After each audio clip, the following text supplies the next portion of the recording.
Hey everyone, it's Ella with Beating Type 1, and in this video I'm going to be sharing with you guys how to set up the Accu-Chek guide meter to the app.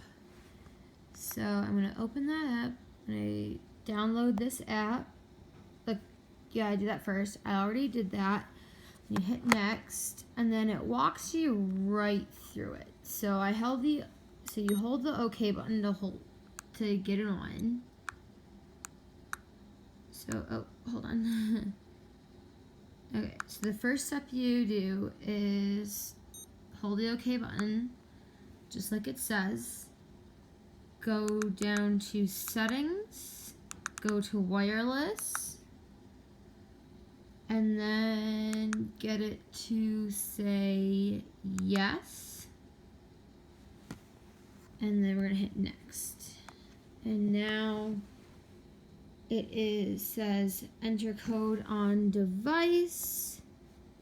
So it gives you the code 530-234. So 530-234 pair. And that's it. It's paired. So that is how easy this is. And now it's transferring the data too.